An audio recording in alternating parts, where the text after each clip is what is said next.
You are simply too plain for high society. With those 6 brutal words, the powerful magnate Marcus Thorne ended his marriage, casting his wife Clara Hayes aside like a worn-out coat. He saw her as a quiet, black-and-white photograph in his new world of dazzling color. But he made a fatal error in judgment.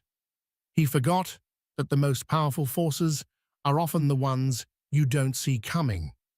This is the story of what happens when the woman he deemed worthless walks back into his life at his own gala, not with her head down, but on the arm of a reclusive billionaire, a man who could end Marcus's entire empire before the champagne toast is over. This isn't just a glow-up, it's a reckoning. The words echoed in the sterile, mahogany-paneled office of the divorce attorney, colder and sharper than the pristine glass skyline of New York City, visible through the floor-to-ceiling windows. "Let's be honest, Clara," Marcus Thorne said, his voice devoid of the warmth she once cherished. He adjusted the cuff of his bespoke Tom Ford suit, a nervous tic he had when he was about to be particularly cruel. "You were perfect for the climb, the quiet, supportive, intelligent wife. But we're here now.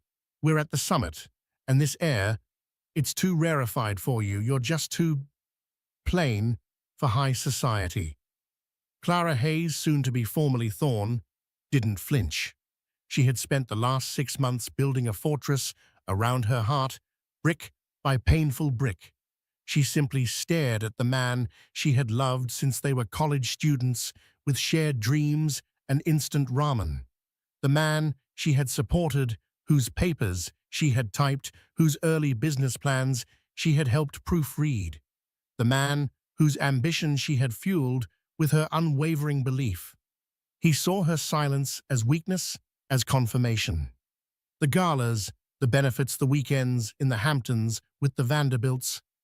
You shrink in those rooms, Clara. You're like a librarian at a rock concert. I need a partner who shines, who understands the game, not someone who'd rather discuss 15th century art with the catering staff. The final papers were pushed across the polished table. Her signature felt like a betrayal of her younger self, the girl who had fallen for a charming, ambitious boy. His signature was swift, decisive, a businessman closing a deal that no longer served him. He stood up, already moving on. Beside him, his lawyer, a shark, in a Brioni suit, gathered the documents.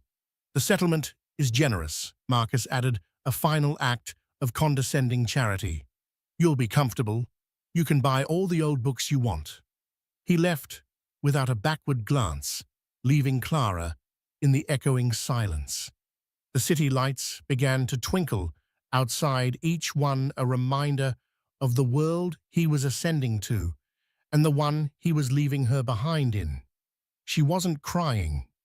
The tears had dried up weeks ago, leaving behind a hollow ache. Too plain. The words weren't just an insult. They were a branding, an indelible mark he had seared onto her soul. The first few months of her new life were a study in grey. She moved out of their sprawling Park Avenue penthouse and into a modest but charming brownstone in Brooklyn.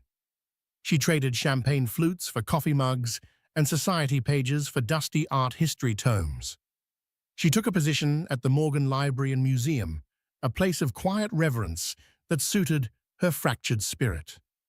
Her life, once a whirlwind of his social obligations, became a quiet routine of work home and long, solitary walks with her beagle Buster.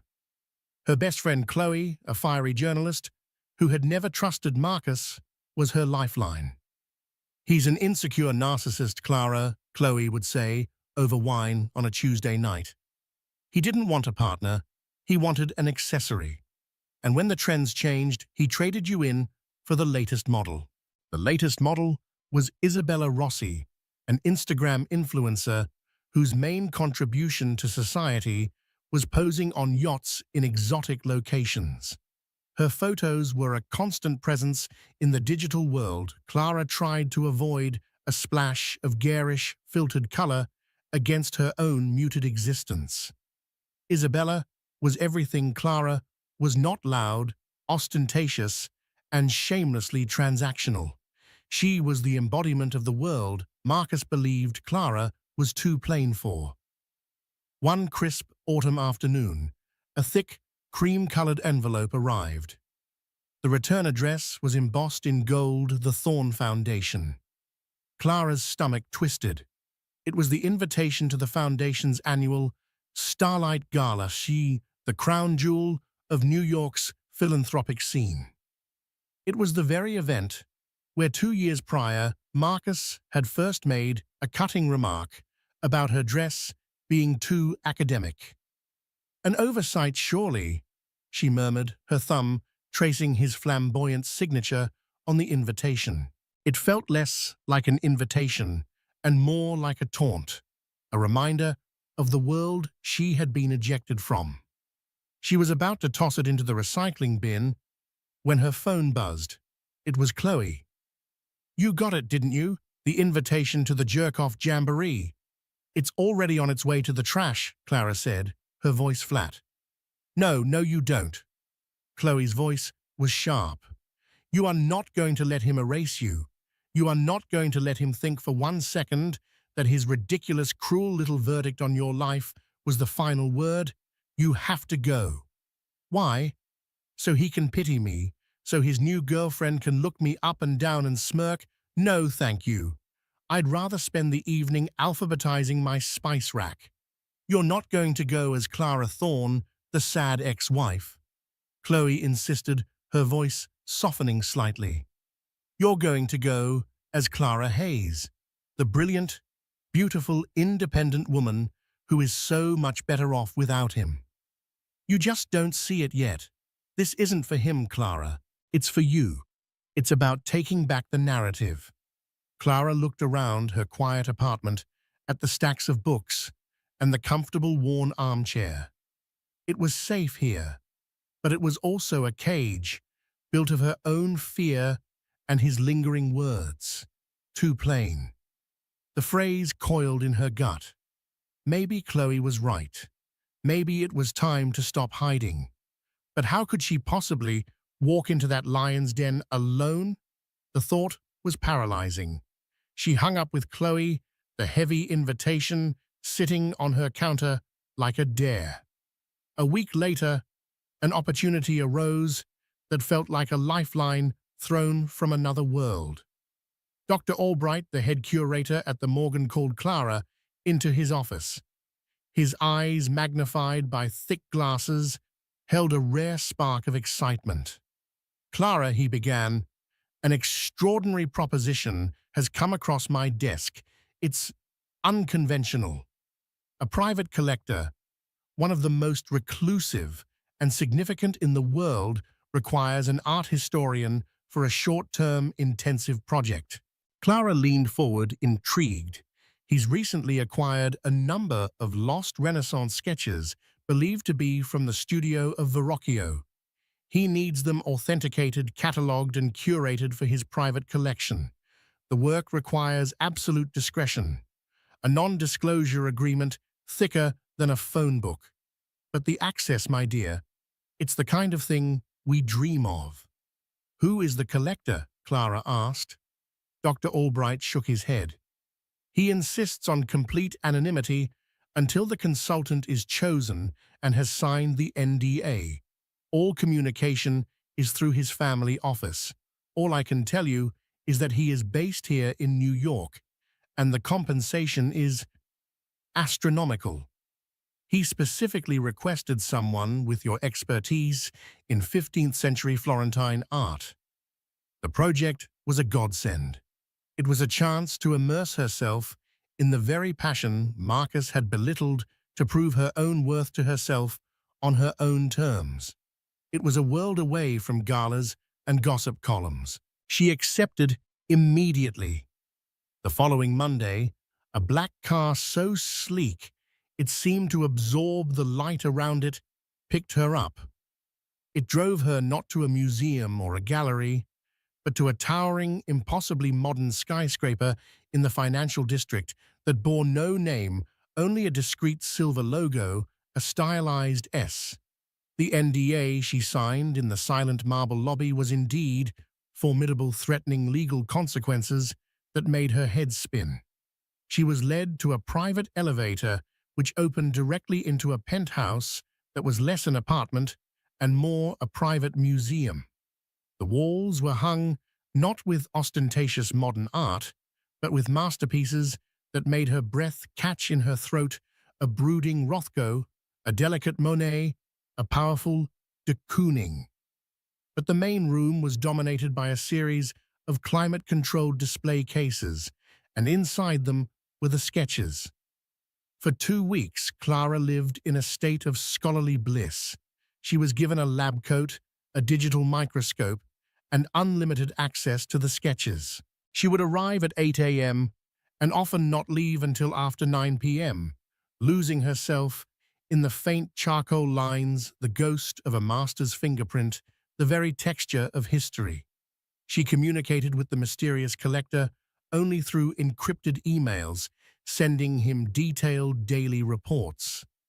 His replies were brief, but always insightful, asking questions that revealed a deep, genuine knowledge of the art. He was no mere accumulator of expensive things. He understood them. She felt her own confidence returning, polished by the work she loved. Here in this silent sanctuary of art, she wasn't plain. She was an expert. She was valued for her mind, her knowledge, her eye. The sting of Marcus's words began to fade, replaced by the thrill of discovery. On the final day of the project, after she had submitted her comprehensive report, confirming the authenticity of 4 of the 7 sketches and identifying one as a previously unknown work by a young Leonardo da Vinci himself, she received a different kind of email. Ms. Hayes, your work has been exemplary. Beyond my expectations, I find I am not yet ready to conclude our conversation. Would you join me for dinner this evening to discuss your findings in person? A car will be waiting at 7 p.m. D.S. Her heart hammered. D.S. Damien Sterling. The name hit her like a physical blow. Damien Sterling wasn't just a billionaire. He was the billionaire, a tech prodigy who had founded a revolutionary AI company in his early 20s and had since diversified into sustainable energy, biotech, and apparently priceless art. He was notoriously private, a ghost, in the machine of high finance, almost never photographed, his public appearances numbering in the single digits over the last decade. He was a myth, a legend, and she had been working for him for 2 weeks. That evening, the car took her to a discreet, unmarked restaurant in Tribeca that she knew was one of the most exclusive in the world. She was led through the main dining room to a private terrace overlooking a quiet garden. A man stood with his back to her, looking at the city lights. He turned as she approached, and he was not what she expected. He wasn't the slick, predatory type like Marcus, nor was he the eccentric, disheveled genius of tabloid speculation. Damien Sterling was in his early 40s, with intense, intelligent eyes, a quiet stillness about him, and an air of thoughtful gravity. He was dressed in a simple, dark cashmere sweater and trousers understated elegance that made Marcus's flashy designer suits seem cheap and loud. Ms. Hayes, he said, his voice calm and low. Damien Sterling. It's a pleasure to finally meet the mind behind the brilliant emails. He pulled out her chair, and as she sat, Clara felt a strange sense of calm. There was no pretense in his manner. Mr. Sterling, the pleasure is all mine. Your collection, it's breathtaking. Please call me Damien, and the collection is only worthwhile if it can be understood. You've brought it to life. They talked for hours. They spoke of Verrocchio's workshop, of Leonardo's genius, of the politics of the Medici court. He listened with an intensity that made her feel like the most interesting person in the world. He matched her knowledge with his own, but his was the curiosity of a true enthusiast, not the competitive preening of a socialite. As the evening wore on, the conversation drifted from art to other things. He asked about her work at the Morgan, her background, her life. She found herself speaking openly, guardedly at first, then with more ease. He didn't pry, but he had a way of listening that invited honesty. It was during a lull in the conversation that he looked at her, his expression unreadable. "I know who your ex-husband is, Clara." Clara stiffened. "Oh, Marcus Thorne." Damien said the name, tasting like something unpleasant in his mouth. "His company, Thorne Properties, has been making a very aggressive, very hostile play for a green energy startup I've been funding for the last 5 years. A company called Luminara Tech." Clara's mind reeled. The world which had felt so separate suddenly collided. "He's a brute in business, just as he is in his personal life, I imagine," Damien continued, his voice still quiet, but with a new edge of steel. "He uses leverage, intimidation, and PR spin to crush smaller competitors. He thinks this deal is his ticket to the next level, a way to legitimize his reputation from a real estate shark to a tech visionary." He paused, taking a sip of water. "I read the gossip columns, Clara, not because I care for them, but because it's wise to know what piranhas like Thorne are doing. I read about your divorce, and I've read his assessment of you." Clara felt a flush of shame and anger. So he knew. He knew she had been branded too plain. What he said was a reflection of his own vulgarity, not of you, Damien said, his gaze firm. "Substance threatens him. Nuance frightens him. He wants a mirror, not a partner." He leaned forward slightly, his eyes locking on hers. "The Thorne Foundation Gala is in 2 weeks. It's the night he plans to unofficially announce his victory lap over Luminara Tech to his inner circle of investors. He thinks he has it in the bag." Then came the proposal delivered with the calm precision of a surgeon. "I believe we are in a position to help each other," Damien said. "I would be honored if you would attend that gala with me, as my guest." Clara stared at him, the clinking of distant cutlery and the low murmur of the restaurant fading into a dull hum. "As your guest?" she repeated, her voice barely a whisper. "Why? For several reasons," Damien replied, laying them out with logical clarity. "Firstly, Marcus Thorne's hubris is his greatest weakness. He needs to believe he is the smartest, most powerful man in any room. Your presence on the arm of someone he considers a rival, a more significant one than he'd ever admit, will unsettle him. It will distract him. And on a night when he needs to be perfectly composed, a distraction could be fatal. Fatal to his deal." "Precisely. I have a counter-move planned for that evening, a very significant one. Your being there adds a psychological layer to my strategy. It will be a checkmate on 2 fronts, business and, let's call it, social justice." Clara's mind was racing. It was a cold, calculated business move. She was a pawn, a beautiful, unexpected piece, to be moved across the chessboard. The old Clara, the one who had spent a decade shrinking herself to fit Marcus's world, would have been insulted, would have recoiled from being used. But she wasn't that Clara anymore. The last few weeks of solitary, focused work had rekindled a fire in her. "And the second reason?" she asked, her voice steadier now. Damien's expression softened, the hard edge of the strategist receding. "The second reason is more personal. I have spent the last 2 weeks conversing with a brilliant, passionate, and insightful woman. I have seen the way your eyes light up when you talk about something you love.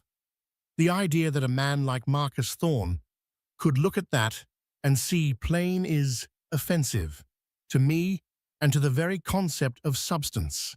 Allowing him to believe his verdict stands is unacceptable. He paused, letting the words settle. This isn't about revenge, Clara, not the cheap kind. It's about reclamation. You would not be my pawn.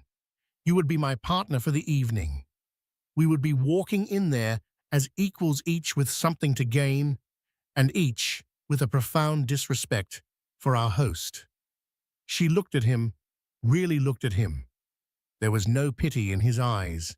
There was respect. And something else, a shared disdain for the superficial world Marcus worshipped. He wasn't offering to save her. He was offering her a weapon and inviting her to join the fight. He'll be with Isabella Rossi, Clara said, testing the idea. She's very shiny.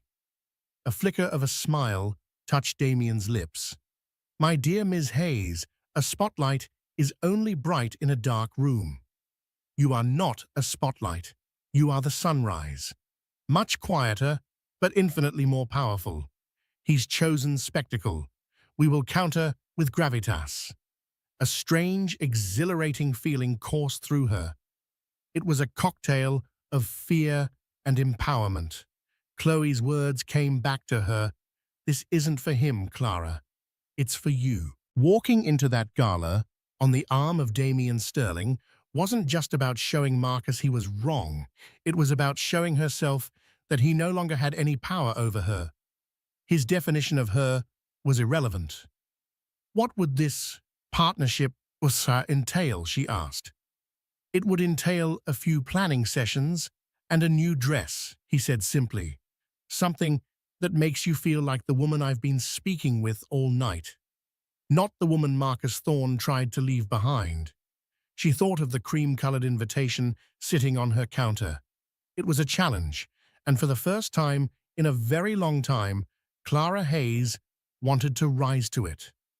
Okay, she said the word, coming out stronger than she expected. I'll do it. Damien Sterling inclined his head, a genuine warm smile finally breaking through his reserved exterior. Excellent. I believe it's going to be a most memorable evening. Their alliance was forged. Over the next 2 weeks, Clara's life transformed again. But this time, it wasn't a retreat into solitude. It was a carefully managed blossoming. Damien was true to his word. There were planning sessions, but they felt less like business meetings and more like conversations between friends. They'd meet at his penthouse, ostensibly to discuss the gala strategy, but the talks would inevitably drift back to art, to books, to technology, to the future. She learned about his passion for green energy, his belief that technology could solve the world's biggest problems if wielded with ethics and vision. He, in turn, listened intently as she explained the subtle social cues of the high society world she had once inhabited, giving him a map of the very terrain he despised but now needed to navigate. He also learned the depth of the wound Marcus had inflicted. One evening, while discussing the guest list, Clara faltered, her voice catching as she described the casual cruelty of Marcus's circle of friends. They have a way of looking through you, she said, staring into her cup of tea. If you aren't wearing the right designer, or you haven't just returned from Gstad, you're invisible. You're furniture. Marcus used to get so angry with me for not playing the game. The game is for children, Clara, Damien said softly. We're not there to play. We're there to change the board. He was also meticulous about the transformation. He didn't just send a stylist to her door. He introduced her to a woman named Genevieve, a legendary couturier in her late 60s with a sharp wit and a disdain for fleeting trends. Genevieve's atelier was a hushed, sunlit space in the Upper East Side, a world away from flashy Fifth Avenue showrooms. "So," Genevieve said, circling Clara with a critical eye, "Damien tells me we are dressing for a resurrection." Clara blushed.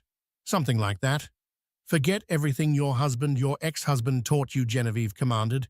"He deals in labels. We deal in art. His women are billboards. You will be a sculpture." There were no trendy, skin-bearing dresses. Instead, Genevieve brought out bolts of luxurious, unique fabrics, a deep sapphire silk that seemed to drink the light, a charcoal velvet that shifted like smoke, a heavy pearlescent charmeuse. She didn't ask what Clara wanted to look like. She asked how she wanted to feel. "Powerful," Clara said, surprising herself. "And calm. Completely, unshakably calm." The dress they created together was a masterpiece of quiet confidence. It was a column of midnight blue silk, almost black in the shadows that fell from a single, elegantly sculpted shoulder strap. It wasn't loud or revealing. It didn't scream for attention. It was a dress that commanded respect through its perfect cut, its exquisite fabric, and the way it made Clara stand taller, her posture imbued with a newfound grace. During this time, her friendship with Damien deepened. The line between their business arrangement and their personal connection blurred into non-existence. He called her one night not to strategize, but simply to ask her opinion on a new artist he was considering collecting. She found herself texting him a picture of a funny passage in a book she was reading. They were building something real independent of their shared goal of thwarting Marcus Thorne. The day before the gala, a small velvet box was delivered to her apartment. Inside was a pair of diamond earrings. They were not large or ostentatious. They were antique, elegant Cartier pieces from the 1920s, designed as subtle, cascading drops of light. The note simply said, "For the sunrise." That night, Chloe came over, her eyes wide as she saw the dress hanging on the door. "Oh my God, Clara," she breathed. "That's not a dress. That's armor." Clara smiled, a real, genuine smile. "I know." "Are you nervous?" Chloe asked, pouring them both a glass of wine. "Terrified," Clara admitted. "But it's a different kind of terror than before. It's not the fear of being judged. It's the fear of my own power, I think. It feels new, unfamiliar." "Get used to it," Chloe said, raising her glass. "Here's to Clara Hayes, the woman who was never plain, not for a single second. They just weren't smart enough to see the picture." Clara touched the cool silk of the dress. She was ready, the board was set. The pieces were in motion. Tomorrow night, she wasn't just walking into a gala. She was walking back into her own life. The night of the Starlight Gala arrived with the electric hum of a New York City evening. The event was held at the Museum of Modern Art, its soaring atrium transformed into a glittering fantasy of white orchids and crystal chandeliers. A river of black cars flowed to the entrance, depositing the city's elite onto a red carpet, flanked by a ravenous pack of photographers. Clara felt a tremor of her old anxiety as their car pulled up. The flashing lights were a chaotic predatory storm. She looked at Damien. He was impeccably dressed in a classic single-breasted tuxedo that made him look more like a movie star than a reclusive billionaire. He caught her eye and gave a small, reassuring nod. "Ready?" he asked, his voice a calm anchor in the noise. "As I'll ever be," she said, taking a deep breath. The moment the car door opened, the atmosphere shifted. The photographers, accustomed to snapping politicians, celebrities, and Wall Street tycoons, were momentarily stunned into silence. Damien Sterling's appearance was so rare, it was like spotting a mythical creature. The silence was immediately followed by a frenzy of shouts and clicks. "Mr. Sterling, over here! Damien, who are you with?" Damien ignored them all. He simply extended his hand to Clara. As she emerged from the car, a collective gasp seemed to ripple through the press line. She wasn't a celebrity they recognized, not a model, not an heiress. She was a mystery, and in her midnight blue gown, with the subtle fire of the Cartier diamonds at her ears, she was utterly captivating. She didn't pose or preen. She simply stood with a serene, unbothered poise, her hand resting lightly on Damien's arm. They walked the red carpet with a deliberate, unhurried pace. They were a study in contrasts to the other couples who grinned desperately for the cameras. Damien and Clara moved like they owned the silence between the flashbulbs, their shared gravity creating an invisible shield around them. Inside the grand atrium was a sea of air kisses, champagne, and competitive glamour. The moment they entered, a wave of whispers followed them. Heads turned. Conversations stuttered to a halt. Clara saw familiar faces, people who had ignored her at countless parties past, now staring with unabashed curiosity and confusion. And then she saw him. Marcus was holding court near the grand staircase, a glass of champagne in his hand, Isabella clinging to his arm. Isabella was a spectacle, in a crimson dress, so covered in sequins it hurt to look at.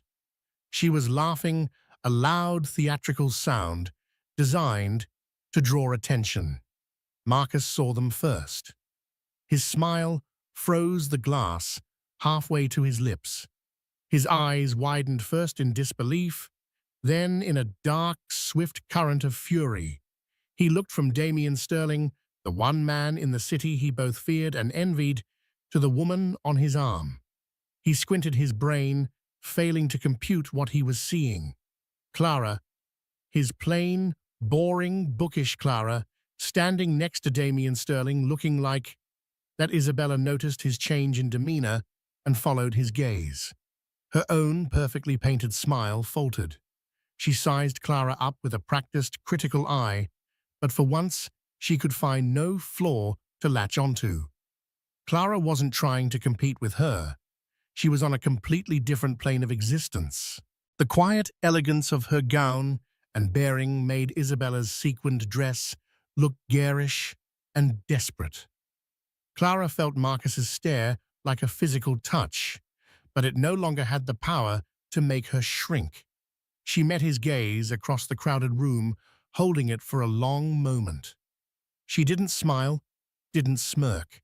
She simply looked at him with cool, calm indifference, and then deliberately she turned her attention back to Damien, as if dismissing a piece of uninteresting scenery. It was a more devastating blow than any angry words could have been. Damien leaned, in his voice a low murmur in her ear. "The piranha seems to have lost his appetite." A genuine smile touched her lips. "Check." They moved through the room, Damien greeting a select few people with quiet courtesy. He introduced Clara, not as his date, but as "my associate, Ms. Clara Hayes."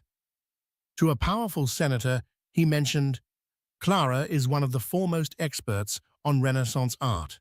To a tech CEO, Clara has a fascinating perspective on the intersection of history and modern aesthetics.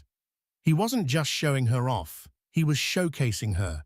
He was building her a pedestal right in the center of the world that had cast her out. Eventually, as if drawn by an inevitable toxic gravity, Marcus approached them. Isabella trailed a step behind, her confidence visibly shaken. "Sterling," Marcus said, forcing a jovial tone that didn't reach his eyes, "I'm surprised to see you here. I didn't think this was your scene." "I make exceptions for special occasions, Thorne," Damien replied smoothly. His gaze was level, giving away nothing. Marcus's eyes flickered to Clara, a muscle twitching in his jaw. "Clara, you look different." It was meant to be a backhanded compliment, a suggestion that her previous self was lacking. Before Clara could respond, Damien answered for her. "She looks exactly as she is. Perhaps your vision has improved." The barb delivered so calmly hung in the air. Clara finally spoke, her voice even and clear, without a trace of the tremor she had feared. "Hello, Marcus. Isabella." She gave a polite, almost clinical nod. There was no pain in her expression, no anger, only a distant, placid courtesy that was more unnerving than any emotional outburst. Marcus, clearly floundering, tried to reassert his dominance. He puffed out his chest. "So what's a reclusive genius like you doing with my ex-wife?" He asked, the word "my" possessive and ugly. "Did she read you a bedtime story from one of her dusty old books?" The insult was childish pathetic. It was the flailing of a man who had lost control. Clara didn't even blink. "Some people find intelligence compelling, Marcus," she said simply. "It's a matter of taste, I suppose." Just then, the master of ceremonies tapped the microphone on the stage. "Ladies and gentlemen, if I could have your attention, it is my great honor to welcome the founder of the Thorn Foundation and our host for the evening, Mr. Marcus Thorn, to the stage for a special announcement." Marcus shot a triumphant, venomous look at Damien. This was his moment. This was the pinnacle of his evening. He straightened his tie and strode toward the stage, leaving Isabella to stand awkwardly by herself. Damien gave Clara's hand a slight squeeze. "Showtime," he whispered. Marcus stood at the podium, basking in the spotlight. He looked out at the assembled crowd, the power players of New York, his investors, his rivals, all gathered in a room celebrating him. His confidence returned, buoyed by the familiar weight of a microphone in his hand and hundreds of eyes upon him. "Thank you all for coming tonight," he began, his voice slick and practiced. "We're here to support a great cause, but we're also here to celebrate the future. A future of innovation, of bold moves, and of success." He paused for effect. "As many of you know, Thorn Properties is about more than just buildings.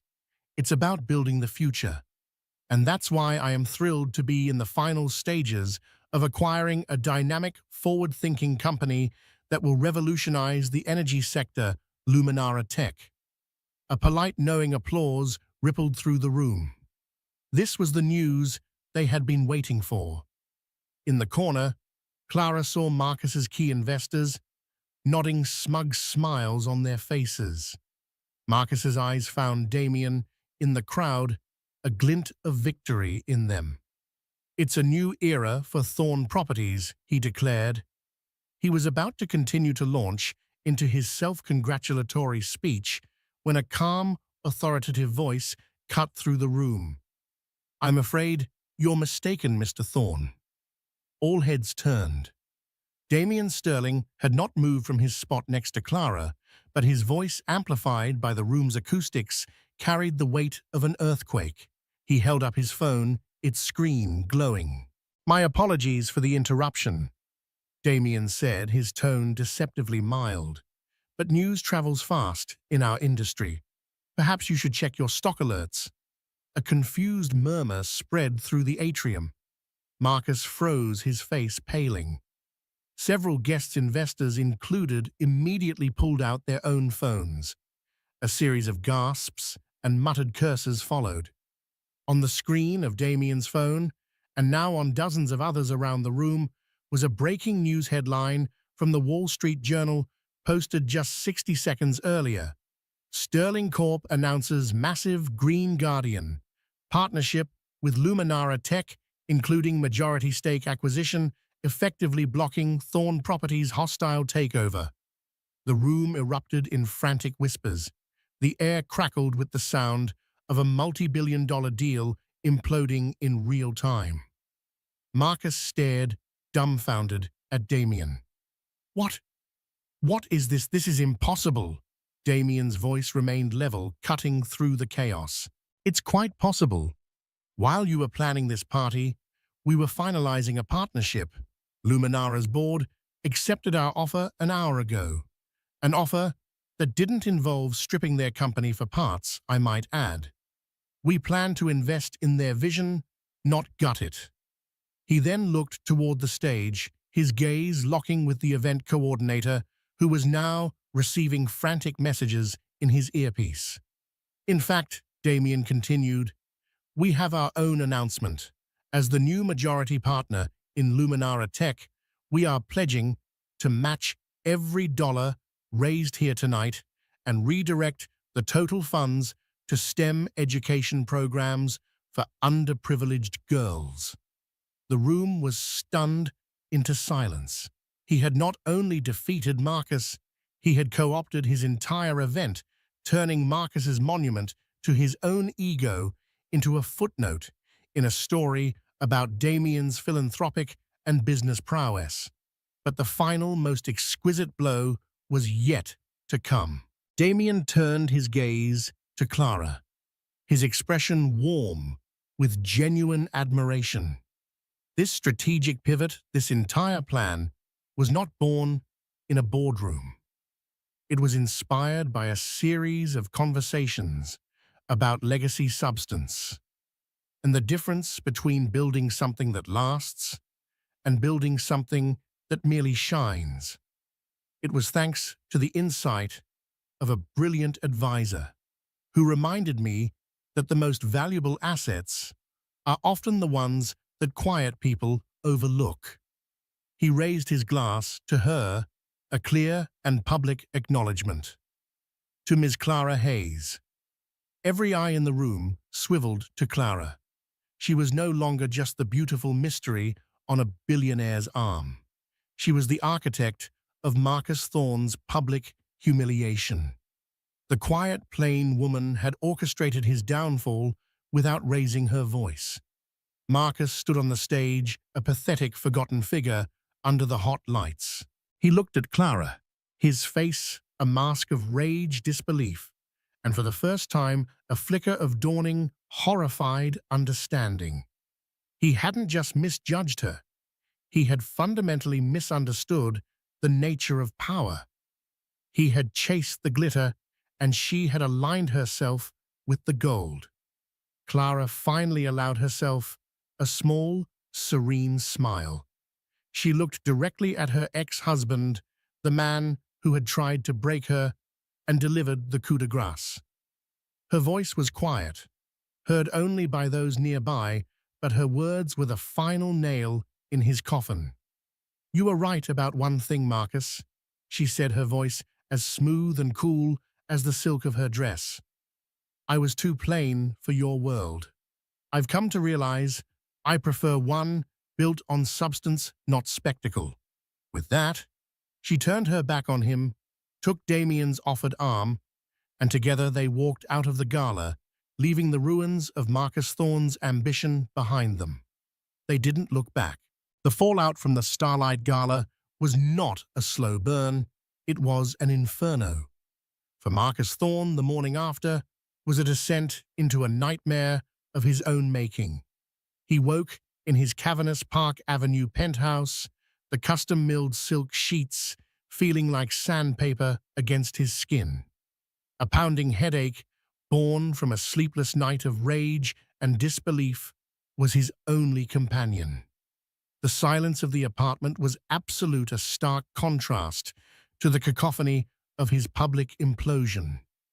Isabella was gone. There was no note, no dramatic farewell. Her closets were simply empty, her presence erased as efficiently as a bad social media post. He stumbled into his media room, a wall of screens that usually displayed his successes.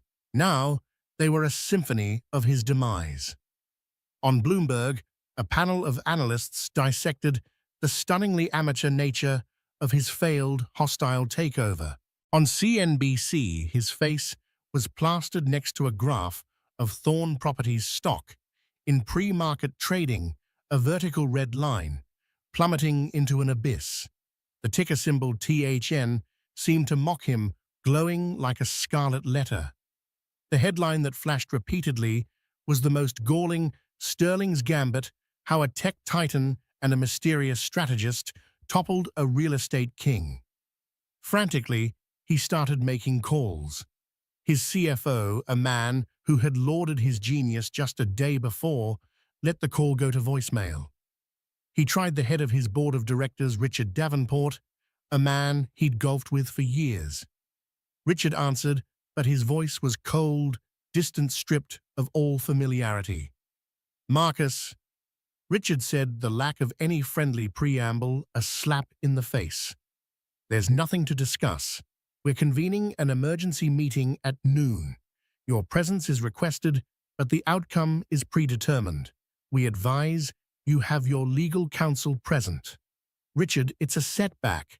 We can fight this," Marcus pleaded, his voice cracking with a desperation he despised. "There is no we, Marcus," Richard replied, his voice like chipping ice. "You flew too close to the sun, and you didn't just burn your own wings, you risked setting the entire company on fire. Damian Sterling doesn't lose. You should have known that. You put your ego ahead of your fiduciary duty. The board is unanimous." The line went dead. Marcus hurled his phone against the wall, where it shattered against a framed photo of himself ringing the opening bell at the Nasdaq. He was alone. The loyalty he had commanded, the fear he had instilled, the friendships he had curated, it had all been transactional. And as his value plummeted, his accounts were closed. Later that day, the final humiliation came not from a boardroom, but from a push notification on his new phone. A gossip site with a photo of Isabella Rossi breezing through LAX, her hand resting on the arm of a silver-haired German industrialist. The headline read, "Trade up Isabella Rossi. Ditches sinking Thorn for a certified billionaire." He had built his world on spectacle, and now he was the star of its most pathetic show. For Clara, the morning was an entirely different kind of surreal. She woke in her quiet Brooklyn brownstone to the comforting weight of her beagle Buster sleeping on her feet. But her phone was buzzing incessantly on the nightstand. She picked it up to see a flood of messages from Chloe, each one more frantic than the last. They were all screenshots of news articles.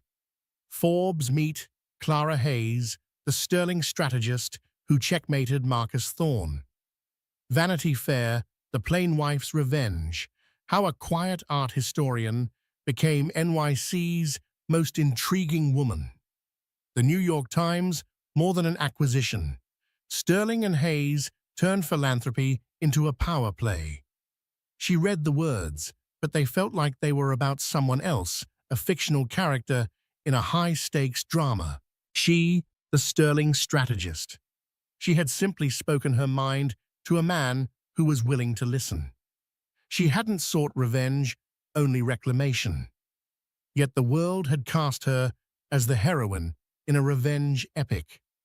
Later that day, she took Buster for his usual walk in the park. She wore jeans, a simple sweater, and a baseball cap, hoping to go unnoticed. It was a futile effort. A photographer, clearly tipped off, jumped out from behind a line of trees. The flash was startling, but the fear and shame it once would have triggered were absent. She simply shielded her eyes, pulled Buster a little closer, and kept walking with a calm, steady pace. The old Clara would have panicked, would have felt exposed and judged. The new Clara felt a strange sense of detachment. The narrative they were writing about her was just noise. The truth was quieter, and it resided within her. The real story, the one that mattered, had truly begun in the silent, velvet-lined interior of Damian's car as they drove away from the gala. The adrenaline of the confrontation had ebbed, leaving behind a profound, shared stillness. The city lights streaked past the window, a blur of gold and white. "Are you all right?" Damien had asked, his voice low, his hand finding hers on the seat between them. His touch was not possessive, but grounding. "I am," Clara had replied, turning to look at him. The sincerity in her own voice surprised her. "For the first time, in a very long time, I feel completely and utterly myself. I feel free." She wasn't just free from Marcus, she was free from the ghost of the woman she had tried to be for him. "The arrangement is concluded then," Damien stated, his eyes searching hers. For the first time, she saw a flicker of uncertainty in the unshakable man. "Our work is done." Clara felt a pang of fear that he might misunderstand, that he might think this was the end of their story. "The arrangement is," she agreed softly, her grip tightening on his hand. "But I hope our friendship isn't." He turned fully toward her, the car's movement fading into the background. "Clara C." He began, his voice imbued with a rare, raw honesty. "What I said in there tonight, about your insight, about how you've changed my perspective, none of that was for the crowd. It was the unvarnished truth. Our conversations these past weeks have been more stimulating than any boardroom negotiation I've ever had. You don't just see things, you understand them." He paused, taking a breath. "The thought of that ending is unacceptable. It doesn't have to end," she whispered. "The business deal might have been the reason we met Damien, but it's not the reason I want to stay." In that moment, the pretense of their alliance dissolved entirely, revealing the solid, authentic connection that had been growing underneath all along. It wasn't the thrill of victory that bonded them, but the quiet, mutual respect that had been there from their very first conversation about 15th century art. He hadn't rescued her, he had simply seen her, and in doing so, had helped her see herself again. Weeks turned into a month, then two. Their lives intertwined organically. They explored quiet galleries on Sundays, had long dinners where they debated everything from AI ethics to the fall of the Roman Empire, and took walks in Central Park, two people perfectly content in each other's company. The idea for the foundation was born on one such evening. They were in his vast library, a room that felt more like a sanctuary than a showpiece. Clara was passionately describing a collection of damaged frescoes at a small museum in Florence that were in danger of being lost forever due to a lack of funding. "It's a tragedy," she said, her eyes alive with conviction. "An entire piece of history of human beauty just fading away because of a few $100,000. The stories they could tell." Damien watched her, not just listening to her words, but absorbing the passion behind them. He saw her vision, her fierce belief in the power of art to connect and to preserve humanity. "Your vision needs a bigger canvas, Clara," he said suddenly. "The Morgan is a wonderful institution, but your passion is bigger than the walls of one building. We could do more. You could do more." "What do you mean?" "I mean, let's build it," he said, his voice resonating with the quiet certainty of a man who builds worlds. "Let's create something that funds these projects, that seeks out the overlooked artists, that restores the forgotten masterpieces. A foundation, not my foundation or a subsidiary of Sterling Corp. Our foundation. Your vision, my capital. A true partnership." And so the Sterling Hayes Arts Foundation was born. Clara resigned from the museum not with sadness but with the excitement of embarking on her life's true work.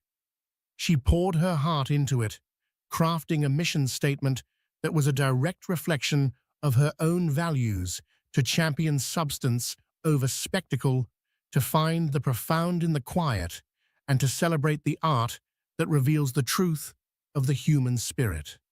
6 months after the gala, they stood in a brightly lit gallery in Chelsea. It was the foundation's inaugural event, showcasing the work of a ferociously talented young sculptor from the Bronx, whom Clara had discovered. The room was not filled with the vapid high society faces from the gala. It was filled with artists, students, critics, and genuine art lovers. The air buzzed with excited, intelligent conversation. Clara, dressed in an elegant but understated dark green dress, moved through the room with effortless grace. She was not a hostess, she was a leader. She spoke with the artist, introduced a student to a powerful curator, and explained the intricate details of a piece to an elderly couple, her face illuminated with joy.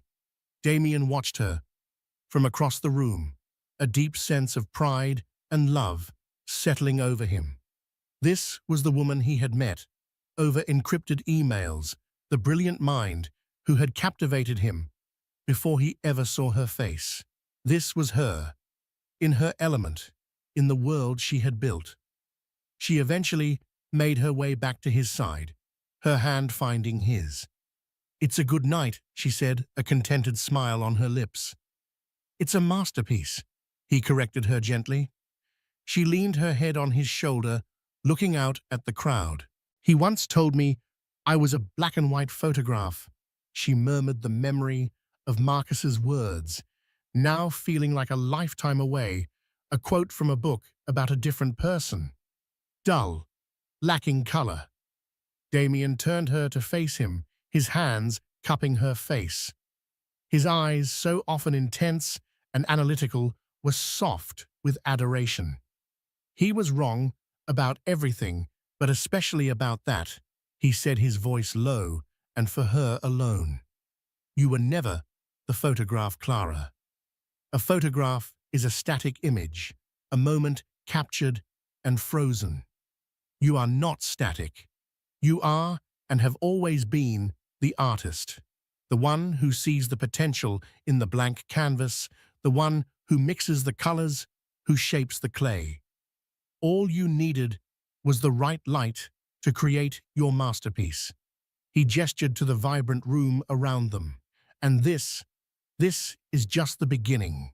Clara looked from the art on the walls to the life reflected in Damien's eyes, and she knew with a certainty that was as profound as it was peaceful, that she wasn't just living in a masterpiece, she was creating it, and every day was a new, beautiful brushstroke. And that's the story of how Clara Hayes went from being the plain ex-wife to the woman who brought an arrogant empire to its knees. It's a powerful reminder that your worth is never determined by someone else's inability to see it. True power doesn't shout. It doesn't need sequins or spotlights. Sometimes it's the quiet, intelligent force that can change the entire game.